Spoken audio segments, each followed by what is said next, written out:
Quelle tragique dévastation à l'école de votre enfant aurait pu être facilement évitée. Ma fille a été suivie chez nous par les 3 mêmes élèves de terminale depuis qu'elle a commencé son année de première il y a 5 mois. Et la seule réponse de l'école a été « Les garçons sont des garçons ». Eh bien, lundi dernier, j'étais en train de déjeuner au travail quand j'ai reçu une série de messages frénétiques de Laïa. Ils sont dans les toilettes des filles. Ils essaient de grimper sur ma cabine. S'il te plaît, aide-moi, papa. J'ai si peur. J'ai renversé ma chaise en me levant. Je composais déjà le numéro de l'école en courant vers le parking. À la réception de la secrétaire. Comment? Ma fille est dans les toilettes. 3 élèves de terminale grimpent sur sa cabine. La secrétaire a fait une pause. Quelle toilette? J'ai mis la clé de contact et j'ai immédiatement commencé à accélérer. 3e étage, je crois. Je ne sais pas. Trouvez-la, c'est tout. La secrétaire ne répondait pas. Elle s'appelle Laïa Clarks. Elle est attaquée en ce moment même. Monsieur, a-t-elle commencé. Malheureusement, les règles stipulent que je ne peux pas laisser mon bureau de secrétaire sans surveillance. Et la directrice n'est pas disponible pendant sa pause déjeuner en ce moment. J'ai pratiquement crié la suite dans mon téléphone. Êtes-vous stupide? De quoi parlez-vous? Allez aux toilettes, maintenant. Monsieur, a-t-elle dit comme si elle s'adressait à un enfant, veuillez vous abstenir d'utiliser un langage vulgaire. Il grimpe sur la cabine de ma fille. J'en prendrai note pour le retour de la directrice. J'ai raccroché, réalisant que j'avais affaire à un robot humain. Laïa n'avait pas envoyé de message depuis 4 minutes. 8 minutes plus tard, j'ai abandonné ma voiture de travers sur la voie de bus et j'ai couru à travers les portes d'entrée de l'école. La secrétaire a levé les yeux de son ordinateur, ouvrant la bouche pour parler des procédures d'enregistrement, mais j'étais déjà passé à toute vitesse. J'ai couru vers ces toilettes plus vite que je n'avais jamais couru de ma vie. Mais quand je suis arrivé et que j'ai essayé d'ouvrir, mon pire cauchemar est devenu réalité. La porte était verrouillée de l'intérieur. Les garçons avaient dû se procurer les clés pour faire ça exprès. J'ai collé mon oreille contre la porte et j'ai pu les entendre à l'intérieur avec elle. Laïa pleurait. Il déchirait de ses vêtements et soudain, ses pleurs se sont transformés en un cri étouffé comme si quelqu'un lui avait mis la main sur la bouche. J'ai jeté mon épaule contre la porte, mais c'étaient les nouvelles portes qu'ils avaient installées après la fusillade il y a 4 ans. Des cadres en acier renforcés. La porte n'a même pas tremblé. Laïa, je suis là. J'ai attrapé une chaise dans le couloir et je l'ai frappée de toutes mes forces. La chaise s'est brisée en morceaux tandis que la porte restait intacte. L'extincteur était plus lourd. Je l'ai frappé contre le mécanisme de la serrure encore et encore, le métal résonnant dans le couloir. Mais ces portes faisaient exactement ce pourquoi elles avaient été conçues. À ce moment-là, la secrétaire était montée en courant les escaliers, haletante et le visage rouge. « Monsieur, vous détruisez des biens de l'école. Je vais appeler la sécurité. »« Donnez-moi la clé !» ai-je crié. Elle a visiblement frémi de la colère que j'affichais. « Je n'ai pas les clés des toilettes, monsieur, » a-t-elle dit. Seule la directrice les a et elle est... Au moment où elle a fini sa phrase, je courais déjà vers son bureau. Je suis finalement arrivé et à travers la fenêtre, je l'ai vue à son bureau en train de manger une salade tout en naviguant sur son téléphone. J'ai frappé à sa porte avec suffisamment de force pour faire trembler le mur. Elle a levé les yeux lentement, a levé 5 doigts, a dit de ses lèvres 5 minutes, a pointé sa nourriture et est retournée à son défilement. C'est à ce moment-là que l'agent de sécurité a surgi derrière moi, la main sur sa radio. « Monsieur, vous devez vous calmer. » Mais je ne l'ai pas fait. J'ai pris une autre chaise. La directrice m'a vu la soulever et ses yeux se sont écarquillés. J'ai lancé la chaise à travers sa fenêtre. Le verre a explosé partout. Elle a crié, faisant tomber sa salade. J'ai passé la main, j'ai ouvert sa porte de l'intérieur, le sang des coupures du verre coulant sur sa moquette. « Monsieur, arrêtez !» L'agent de sécurité m'a attrapé le bras, mais je l'ai repoussé et je me suis dirigé directement vers son bureau, ouvrant les tiroirs jusqu'à ce que je trouve le trousseau de clés.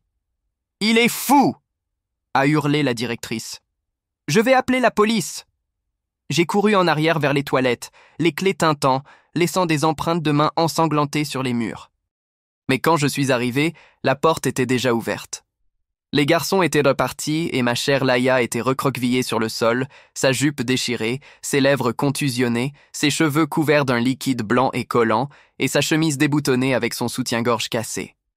J'ai immédiatement sorti mon téléphone pour appeler le 911, m'agenouillant à côté de Laïa, enlevant ma veste pour l'envelopper quand la directrice est entrée en courant avec l'agent de sécurité. Il m'a agressé. La voix de la directrice était perçante. Jim, il aurait pu me tuer avec cette chaise. Je parlais à l'opérateur du 911, une main tenant le téléphone, l'autre caressant la joue de Laïa alors qu'elle s'étouffait de sang et de larmes. La directrice a continué, faisant maintenant les 100 pas, gesticulant sauvagement. Il a traumatisé tout mon personnel. Elle a sorti son propre téléphone. Tous les élèves de cet étage l'ont vu agir comme un maniaque. C'est 200 enfants qui vont avoir besoin de thérapie. L'agent de sécurité filmait tout. Ça va faire la une des journaux, a poursuivi la directrice, parlant maintenant à quelqu'un sur son téléphone. Un père qui pète les plombs, détruisant des biens, créant un environnement d'apprentissage dangereux. Notre assurance ne couvre pas les attaques de parents. Le surintendant va... Oui, allô. Elle s'est soudainement interrompue.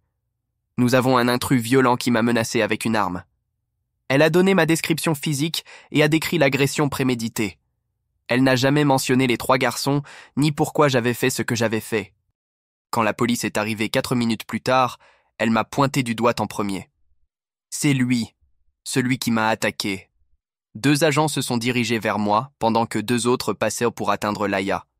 Le premier agent a posé sa main sur mon épaule et a commencé à m'éloigner de ma fille. J'ai essayé de lui expliquer à propos des 3 garçons, mais il a juste dit que nous en parlerions au commissariat. Mes mains saignaient encore du verre de la fenêtre sur le sol des toilettes. Les ambulanciers sont arrivés en courant avec leurs sacs et sont allés directement vers Laïa, qui était toujours recroquevillée sur les carreaux froids.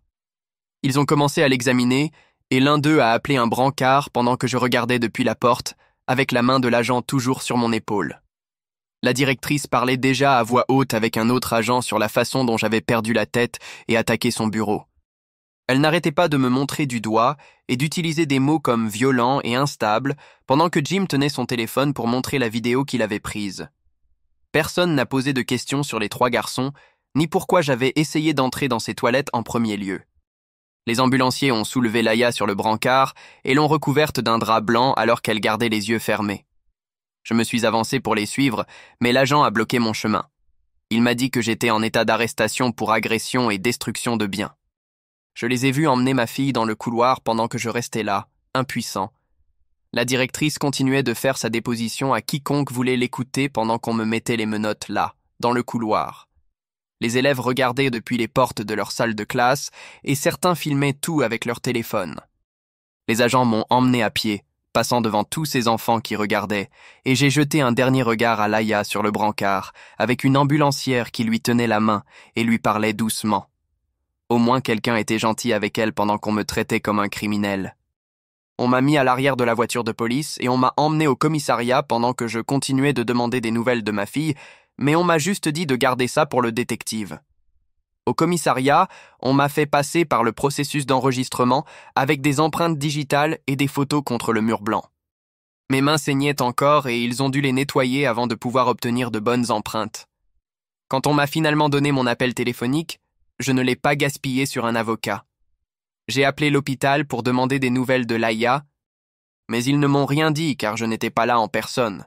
La seule chose qu'ils m'ont dite, c'est qu'elle avait été examinée et que je devrais me présenter en personne pour toute information.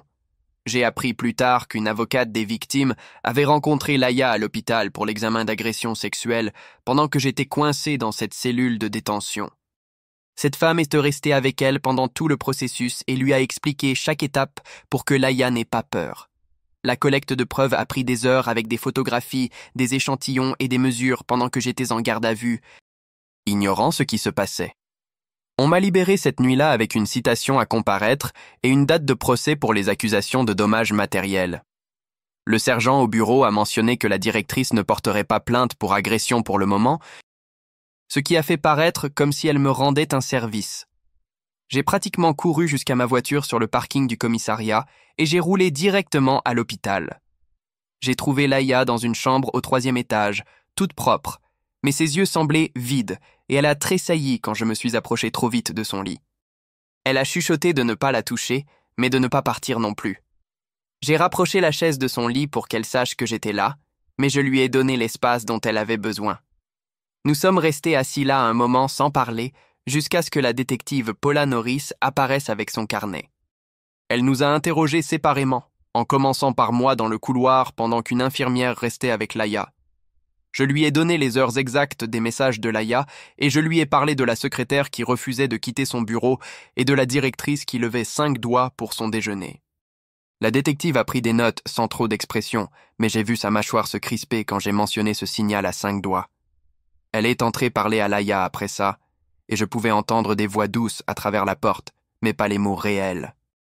La planificatrice de sortie de l'hôpital est venue avec une pile de brochures sur les réactions au traumatisme, les ressources de thérapie et ce à quoi nous devions nous attendre dans les prochains jours. Elle a parlé de la planification de la sécurité et des rendez-vous de suivi et nous a donné des numéros à appeler si nous avions besoin d'aide. Mon cerveau ne pouvait pas traiter toutes les informations qu'elle nous donnait sur le counseling, les groupes de soutien et les suivis médicaux. Elle continuait de parler de réactions normales à des situations anormales et de comment le rétablissement n'est pas linéaire et tous ces termes qui m'ont simplement submergé. Tout ce à quoi je pouvais penser était de ramener Laïa chez elle en toute sécurité et de trouver comment faire face à tout ce qui venait de nous arriver. L'infirmière de sortie a emmené Laïa en fauteuil roulant jusqu'à ma voiture pendant que je la rapprochais de la sortie d'urgence. Je l'ai aidée à monter sur le siège passager et elle s'est immédiatement recroquevillée contre la fenêtre. Nous avons roulé en silence pendant 10 minutes, avant qu'elle ne parle enfin. « Ne le dis pas à grand-mère pour l'instant », a-t-elle dit doucement. « Ni à personne. Je ne supporte pas que les gens le sachent. » J'ai hoché la tête et j'ai continué de conduire. Le reste du trajet a été silencieux, sauf pour ses sanglots occasionnels. Quand nous sommes arrivés à la maison, j'ai porté son sac à l'intérieur pendant qu'elle marchait lentement vers la porte.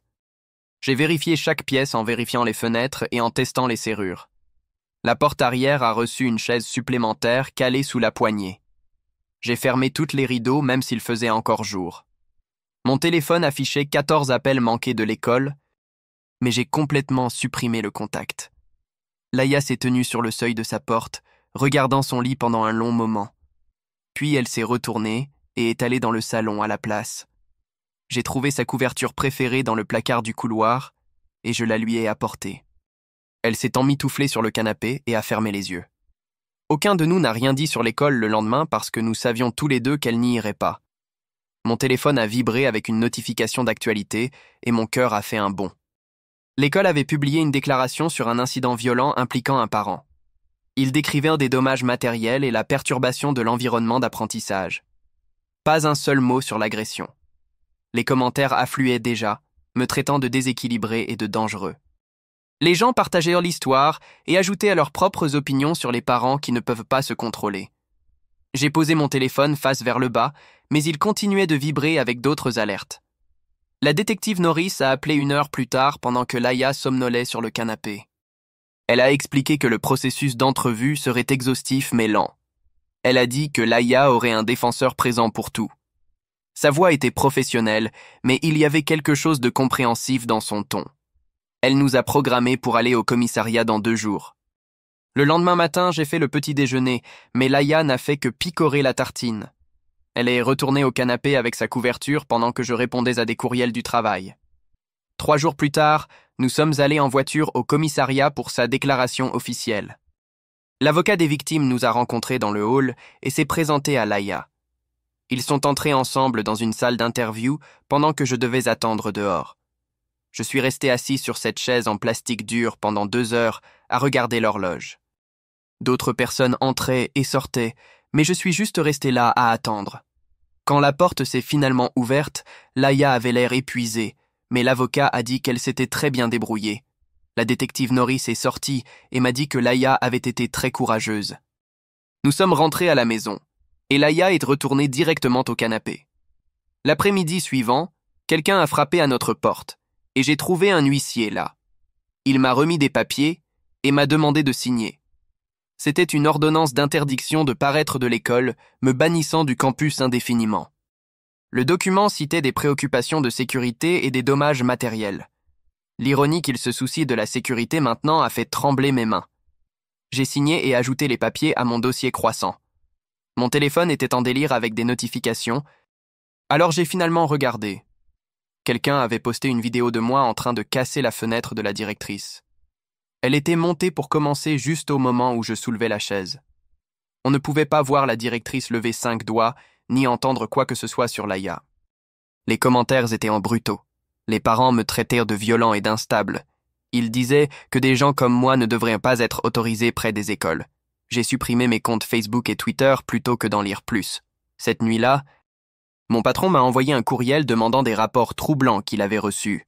Il a programmé une réunion avec les ressources humaines pour le lendemain. L'email mentionnait une conduite inappropriée et des dommages à la réputation de l'entreprise. J'ai senti mon estomac se tordre, réalisant que cela pourrait me coûter mon emploi. J'ai passé la nuit à préparer des documents et des notes de la chronologie. La réunion des ressources humaines a été inconfortable avec beaucoup de questions sur mon jugement et ma prise de décision. On m'a mis en congé administratif en attendant une enquête. 2 jours plus tard, j'ai rencontré l'avocat Dimitri Lawson au sujet des accusations de dommages matériels. Son bureau était en centre-ville, dans un grand bâtiment avec des chaises en cuir. Il a écouté mon histoire et a pris des notes sur un bloc-notes jaune. Il a dit que nous pourrions plaider des circonstances extrêmes, mais il m'a averti que la directrice avait des connexions politiques. Il a commencé à parler d'accords de plaidoyer et de charges réduites. Je n'étais pas prêt à entendre parler d'accepter la culpabilité pour avoir essayé de sauver ma fille, mais il a dit que se battre contre cela pourrait rendre les choses plus difficiles pour le cas de Laïa. Nous avons programmé une autre réunion pour la semaine prochaine pour examiner les options. Pendant ce temps, Laïa a eu son premier rendez-vous avec la thérapeute Samra Green. Je l'ai emmenée là-bas et j'ai attendu dans la voiture pendant qu'elle entrait. La session était principalement de la paperasse et une évaluation de sécurité d'après ce que Laïa m'a dit après. Mais Samra lui a enseigné quelques exercices de respiration pour les attaques de panique. Elle a montré à Laïa comment s'ancrer quand la peur devenait trop forte. C'était la première fois que je voyais Laïa avoir l'air un peu moins effrayée depuis que tout s'était passé. Elle avait un autre rendez-vous programmé pour 3 jours plus tard. Le bureau de la thérapeute était calme et avait un éclairage doux qui semblait aider. Laïa a dit que Samara était gentille et ne l'a pas forcée à parler de choses pour lesquelles elle n'était pas prête. Nous nous sommes arrêtés pour de la glace sur le chemin du retour, même si aucun de nous n'en voulait vraiment, mais ça ressemblait à quelque chose que des gens normaux feraient. La maison semblait trop calme quand nous sommes rentrés. J'ai continué à vérifier les serrures, même si je les avais déjà vérifiées 2 fois. 3 jours se sont écoulés avant qu'un homme nommé Cullen Burgess n'appelle du bureau du district. Il a dit qu'il était le coordinateur du titre 9 et qu'il avait besoin de discuter de l'incident présumé à l'école. La façon dont il continuait de dire présumé et rapporté m'a retourné l'estomac. Je lui ai demandé ce qu'il faisait pour assurer la sécurité de Laïa en ce moment. Il m'a dit que tout devait suivre le processus approprié et qu'il ne pouvait pas se précipiter pour juger. J'ai raccroché plus fort que je ne l'avais prévu. Le lendemain matin, l'école a envoyé des lettres recommandées disant que les 3 garçons ne pouvaient pas contacter ou approcher Laïa. Mais cet après-midi-là, le téléphone de Laïa a vibré avec un message Instagram d'un faux compte. « Tu as tout gâché », c'était tout ce qui était écrit. Mais nous savions tous les deux qu'il avait envoyé. J'ai pris des captures d'écran de tout, y compris les détails du compte et l'horodatage. Les mains de Laïa ont tremblé pour le reste de la journée, même après que j'ai tout transféré à la détective Norris. Elle a rappelé 2 heures plus tard avec la première bonne nouvelle que nous avions reçue. L'école avait des caméras de sécurité dans le couloir, près de ses toilettes, et elle avait obtenu les images. On pouvait voir les 3 garçons entrer dans la zone des toilettes juste au moment où les messages de Laïa pour moi ont commencé. L'horodatage montrait que cela se passait pendant que la directrice était encore à son bureau en train de déjeuner. Cela prouvait qu'elle aurait pu aider, mais qu'elle a choisi de ne pas le faire. La détective Norris a également obtenu tous les relevés téléphoniques de cette journée. Chaque message que Laïa m'a envoyé était là, avec les heures exactes. Mon appel à l'école à 12h47 a été enregistré. L'appel de la secrétaire à la sécurité concernant les dommages matériels est arrivé à 10h03, mais elle n'a jamais rien mentionné sur un élève qui était en train d'être attaqué. Chaque preuve a renforcé notre chronologie. La détective a dit que ce modèle de documentation aiderait notre cas. Puis le rapport de l'infirmière d'agression sexuelle est arrivé et j'ai dû courir aux toilettes pour vomir. Les mots cliniques décrivant ce qui était arrivé à ma fille étaient pires que n'importe quel cauchemar. Mais la détective Norris a dit que cette preuve médicale faisait avancer tout d'une manière importante. J'ai essayé de m'inscrire pour parler à la prochaine réunion du conseil scolaire, mais la femme au téléphone a dit que je ne pouvais pas parler de questions spécifiques aux élèves lors de commentaires publics. J'ai commencé à écrire des commentaires sur les protocoles de sécurité généraux à la place. Je devais rester calme et stratégique, même si je voulais hurler sur ce qu'ils avaient fait. Un journaliste du journal local a envoyé un courriel demandant si nous voulions raconter notre version après avoir vu la vidéo virale. J'ai répondu non, mais je leur ai donné les coordonnées de la détective Norris. Peut-être que la pression médiatique ferait en sorte que le district agisse vraiment. La détective Norris a rappelé avec d'autres nouvelles. Le concierge qui nettoyait cette zone des toilettes l'avait contacté discrètement. Il avait vu ces 3 garçons rôder le matin et avait remarqué qu'ils avaient des clés qu'ils ne devraient pas avoir. Il avait peur de dire quelque chose publiquement, mais il a accepté de faire une déclaration sous serment sur ce qu'il a vu. Puis Dmitri a appelé avec de mauvaises nouvelles. La directrice avait demandé une ordonnance de non-contact contre moi, disant qu'elle craignait pour sa sécurité. Il a dit que c'était juste une tactique pour me faire paraître dangereux avant que le cas de Laïa ne progresse. Nous devrions aller au tribunal la semaine prochaine pour nous y opposer. Après 2 semaines, Laïa a voulu essayer de retourner à l'école pour une seule classe. La conseillère a dit que c'était une bonne étape. Je l'ai emmenée là-bas et je l'ai accompagnée dans le bâtiment. Elle est arrivée dans le couloir devant sa classe de mathématiques. Puis elle a senti quelque chose et s'est complètement figée. C'était la même eau de Cologne que l'un des garçons utilisait toujours. Elle ne pouvait plus respirer et a commencé à pleurer. Je l'ai sortie de là aussi vite que j'ai pu. Elle a sangloté pendant tout le trajet du retour, disant qu'elle était désolée d'être faible. La conseillère a rappelé plus tard et a dit que les revers étaient normaux, mais j'avais l'impression que nous reculions. Ce soir-là, je me suis assis à la table de la cuisine, parcourant toutes les preuves que nous avions rassemblées jusqu'à présent. Relevés téléphoniques, horodatage, rapports médicaux et déclarations de témoins. Chaque pièce racontait une partie de l'histoire de ce qui s'était réellement passé ce jour-là. L'école continuait de dire qu'elle enquêtait, mais rien ne semblait changer. Ces garçons se promenaient toujours en liberté alors que ma fille ne pouvait même pas marcher dans un couloir. Le district a envoyé une autre lettre concernant leur examen continu des politiques, mais ce n'était que des mots creux. Ils voulaient que cela se passe en silence, mais je n'allais pas laisser cela arriver. Chaque jour apportait une nouvelle pièce de bureaucratie ou de paperasserie légale.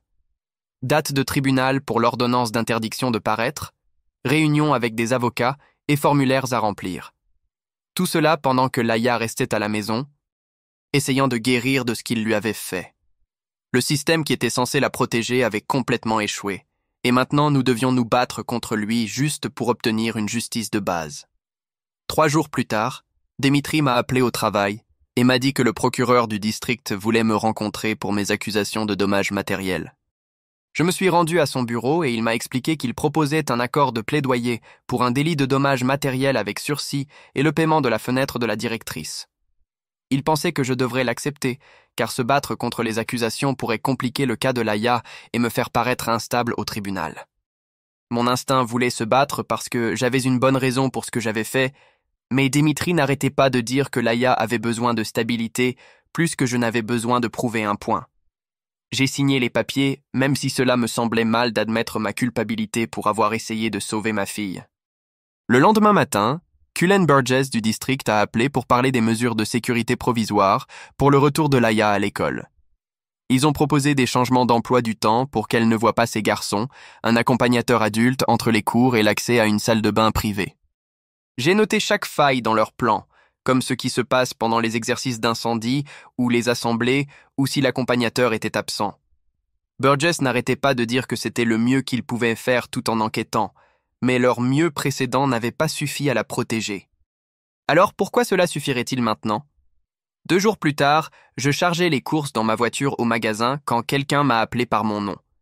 Je me suis retourné et j'ai vu un homme en costume qui marchait rapidement vers moi. Il a dit qu'il était le père de l'un des garçons et que je ruinais l'avenir de son fils pour des erreurs d'adolescent qui avaient été exagérées. J'ai continué à charger mes courses et je n'ai pas répondu, Mais il m'a suivi autour de ma voiture en disant que son fils perdait ses bourses d'études universitaires et recevait des menaces de mort en ligne. Il m'a menacé de me poursuivre en justice pour diffamation si je ne faisais pas en sorte que Laïa retire les accusations. Je suis monté dans ma voiture et j'ai démarré, mais il continuait de parler à travers ma fenêtre sur la façon dont les garçons font parfois des choses stupides et que nous étions en train de détruire sa famille. Ma caméra de tableau de bord enregistrait tout, même quand il a dit que son fils aurait pu se laisser emporter, mais n'avait pas l'intention de faire de mal réel. Je suis parti pendant qu'il continuait de parler et j'ai immédiatement sauvegardé ce fichier vidéo.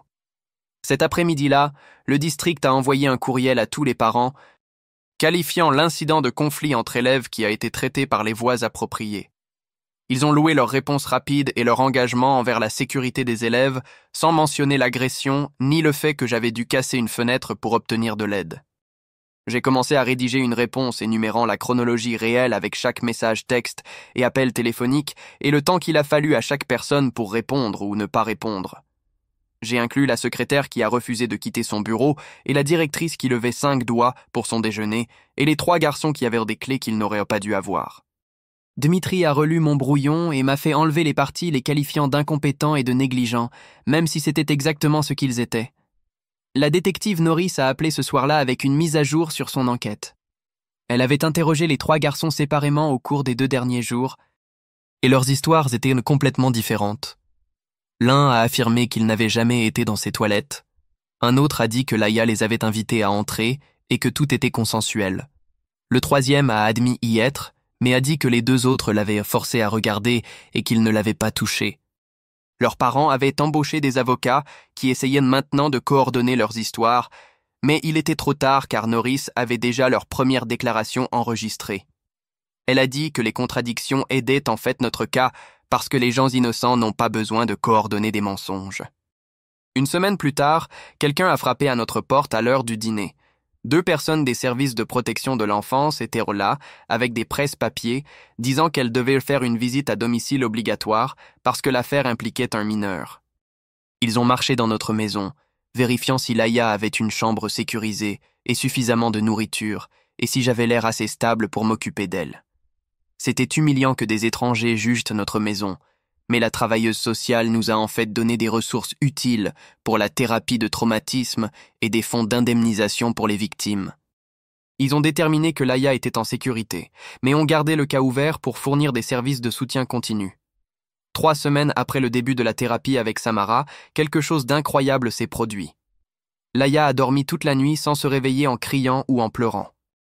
Elle utilisait les techniques d'ancrage que Samara lui avait apprises, comme nommer 5 choses qu'elle pouvait voir et 4 qu'elle pouvait entendre et 3 qu'elle pouvait toucher. Ce matin-là, elle est descendue, l'air reposé pour la première fois depuis l'attaque.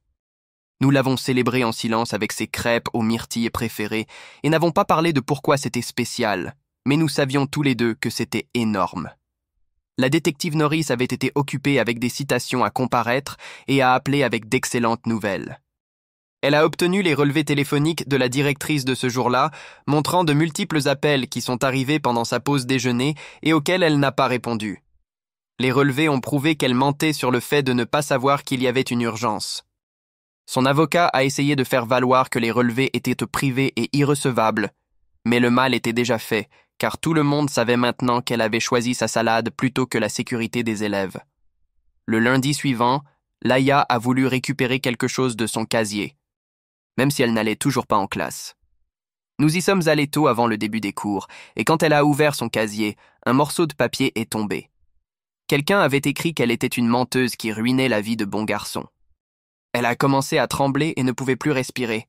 J'ai pris des photos du mot et je me suis rendu au bureau où ils ont finalement accepté d'installer plus de caméras près de son casier et de ses zones de classe.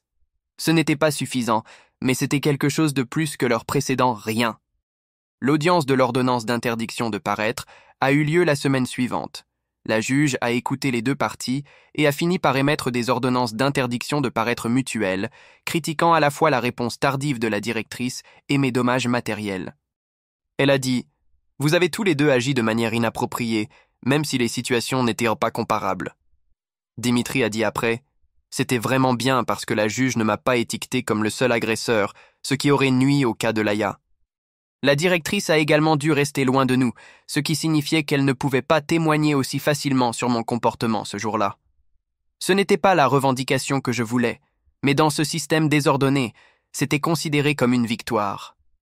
3 jours plus tard, Cullen Burgess m'a convoqué à une session exécutive au bureau du district où il était assis avec 2 avocats et a admis que l'école n'avait suivi aucune des bonnes étapes lorsque Laia a signalé que les garçons la suivaient chez elle il y a des mois. Ils voulaient éviter une plainte fédérale et ont proposé une médiation plutôt que de se battre contre nous au tribunal. Burgess n'arrêtait pas de se frotter le front et de regarder les papiers qui montraient toutes les fois où nous avions demandé de l'aide et avions été ignorés. Les avocats ont poussé une pile de formulaires à travers la table, offrant des fonds pour la thérapie et des changements de politique si nous renoncions à notre droit de poursuivre. J'ai ramené les papiers à la maison pour y réfléchir. Mais ce même après-midi, Dimitri a appelé avec une nouvelle qui a fait trembler mes mains. L'avocate d'une autre fille avait contacté la détective Norris, disant que ces mêmes 3 garçons avaient acculé sa cliente dans une salle de classe vide l'année dernière, mais qu'elle avait été trop effrayée pour en parler à qui que ce soit jusqu'à ce qu'elle entende parler de Laia. La déclaration de la fille décrivait exactement le même schéma où il la suivait et faisait des commentaires sur son corps avant de la coincer seule. La détective Norris a dit que cela changeait tout, car nous avions maintenant la preuve qu'ils avaient déjà fait cela et que l'école aurait dû le savoir. Elle a passé les 2 semaines suivantes à rassembler un dossier plus épais qu'un annuaire téléphonique avec des déclarations de témoins et des graphiques de chronologie et les images de sécurité des 2 incidents. Quand elle l'a finalement présenté au bureau du procureur du district, elle a appelé pour nous avertir que les procureurs ne portent jamais toutes les accusations que la police recommande, mais qu'elle s'était battue durement pour le plus possible. L'attente a été horrible, mais après 10 jours, le bureau du procureur du district a appelé Dimitri avec sa décision. Ils ont porté plainte pour agression criminelle contre 2 des garçons et ont envoyé le cas du plus jeune au tribunal pour mineurs, car il venait d'avoir 17 ans. Certaines accusations ont été abandonnées par manque de preuves physiques, mais les accusations principales d'agression ont tenu, ce qui est plus que ce que la plupart des victimes ne voient jamais. La même semaine, j'ai dû faire face à mes propres problèmes juridiques lorsque l'offre de règlement pour avoir brisé la fenêtre de la directrice est arrivée à échéance. Dimitri a dit qu'accepter l'accord pour délit aiderait le cas de Laia en montrant que je n'étais pas une personne violente et folle, et que le juge me donnerait un sursis avec des travaux d'intérêt général au lieu de la prison. Être dans cette salle d'audience, admettant ma culpabilité pour des dommages matériels alors que ces garçons n'avaient même pas encore été poursuivis, me brûlait la gorge. Mais j'ai signé les papiers et j'ai accepté 6 mois de sursis, plus 200 heures de ramassage de déchets sur les routes.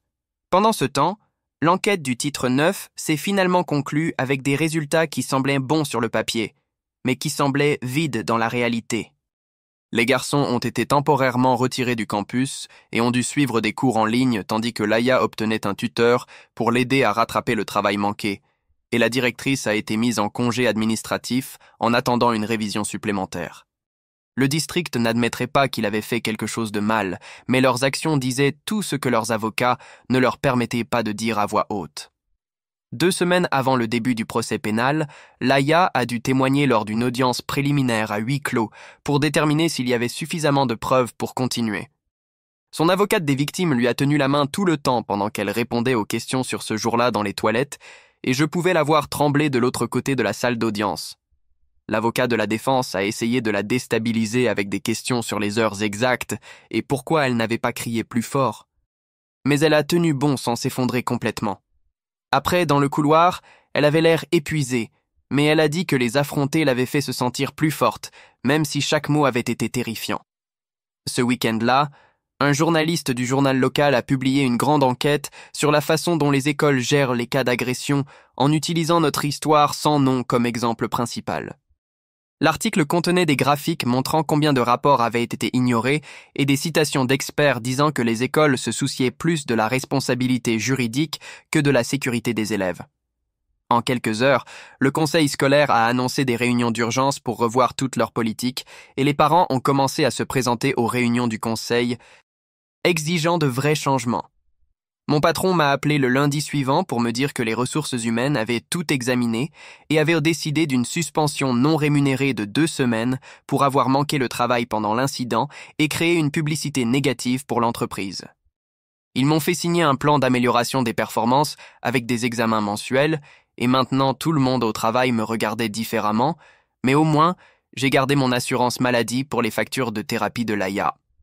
La suspension m'a en fait donné le temps d'emmener Laïa à son nouveau groupe de soutien thérapeutique pour les survivantes d'agressions adolescentes que Samara avait recommandé. J'ai attendu sur le parking, lisant des courriels sur mon téléphone pendant qu'elle entrait dans une pièce avec 5 autres filles qui comprenaient ce qu'elle avait traversé sans avoir besoin d'explications. Après 1 heure, elle est sortie avec les yeux rouges. Mais quelque chose de différent dans sa posture, comme si un poids lourd avait été enlevé. Elle n'a pas parlé de ce qui s'y était passé, mais sur le chemin du retour, elle a prononcé une phrase qui a fait que tout le reste en valait la peine. J'ai survécu. Les autres filles avaient hoché la tête quand elle l'a dit. Et pour la première fois depuis que tout cela avait commencé, elle se sentait moins seule dans ce qui lui était arrivé.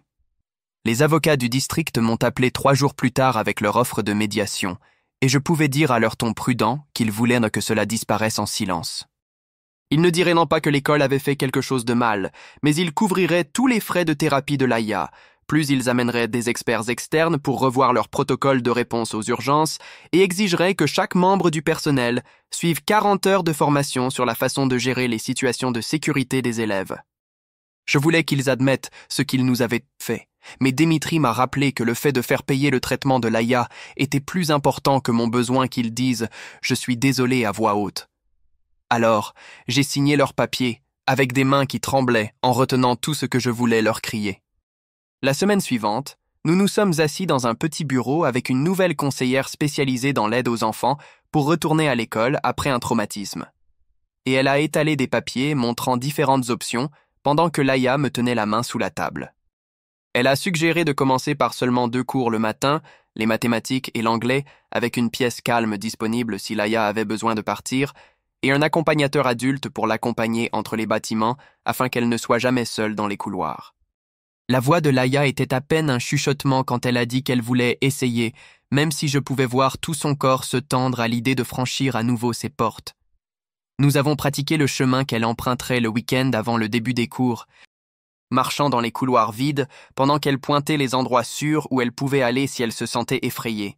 Le bureau de la conseillère au 2e étage, le poste d'infirmière près de l'entrée principale, la bibliothèque avec sa sortie arrière qu'elle pouvait utiliser si elle avait besoin de partir rapidement.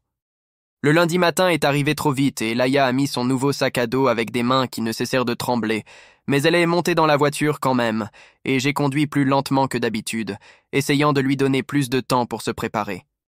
L'accompagnateur nous a rencontrés à l'entrée latérale, une femme âgée gentille qui avait été mise au courant de tout, et elle a accompagné Laïa à son premier cours pendant que je restais assis sur le parking pendant 2 heures, au cas où elle aurait besoin de moi. Cependant, elle a réussi à passer les 2 cours sans m'appeler. La conseillère m'a envoyé un message texte disant qu'elle avait utilisé la pièce calme 2 fois pour faire ses exercices de respiration quand les couloirs devenaient trop bruyants entre les périodes. Quand je l'ai récupérée à 11h30, elle avait l'air épuisée. Elle avait des cernes sous les yeux et ses épaules étaient voûtées. Mais il y avait aussi autre chose. Une petite étincelle de fierté d'avoir réussi. Nous sommes allés directement au glacier, même s'il était à peine midi. Et elle a commandé 3 boules de différentes saveurs. Pendant que je commandais ma vanille habituelle, et nous nous sommes assis dehors, mangeant lentement pendant qu'elle me racontait comment son professeur d'anglais l'avait accueillie sans faire toute une histoire de son absence. 3 semaines après cette nouvelle routine, j'ai reçu un courriel du district annonçant des changements de personnel, et enfoui au milieu, il y avait une ligne sur la directrice qui était réaffectée à un poste de développement de programme d'études au bureau du district avec effet immédiat. Le syndicat des enseignants l'avait protégée d'être complètement licenciée, mais au moins elle ne serait plus près des enfants, coincée dans un bureau sans fenêtre, révisant des manuels scolaires au lieu d'ignorer les élèves en crise. Dimitri a appelé ce même après-midi avec des nouvelles sur les cas des garçons qui avançaient, et il a dit que l'avocat du plus jeune voulait se rencontrer pour discuter d'un éventuel accord de plaidoyer qui inclurait un traitement ordonné par le tribunal et des ordonnances d'interdiction de paraître permanentes qui le suivraient même après ses 18 ans. Les deux autres se battaient toujours contre les accusations.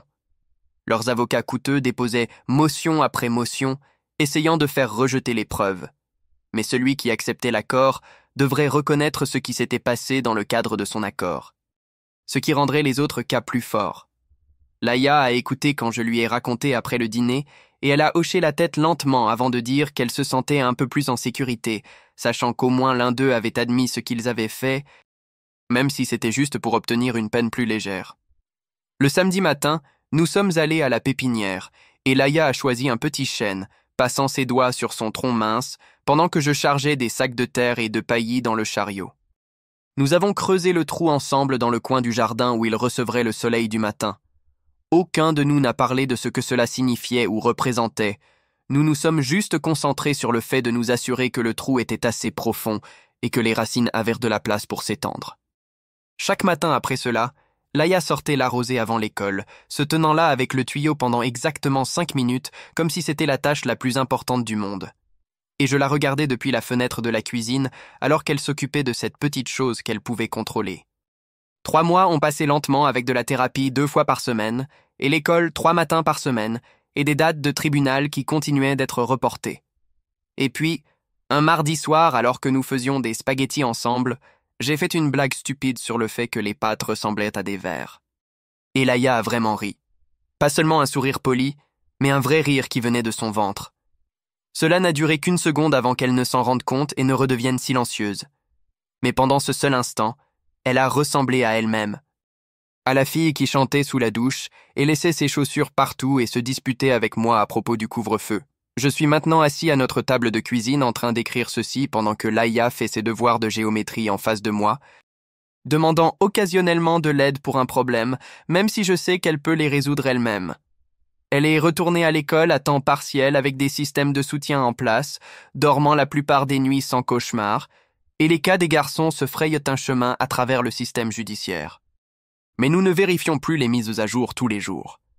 Nous n'avons pas surmonté ce qui s'est passé parce qu'on ne se remet pas de quelque chose comme ça. Mais nous vivons avec, prenant les choses un jour à la fois. Et en ce moment, c'est suffisant. Merci d'avoir passé du temps avec moi aujourd'hui. Vraiment, la vie nous lance toujours des leçons si nous nous arrêtons et faisons attention. Jusqu'à ce que nous nous retrouvions, mon ami. Si vous êtes arrivé à la fin, laissez un commentaire. J'adore lire tous vos commentaires.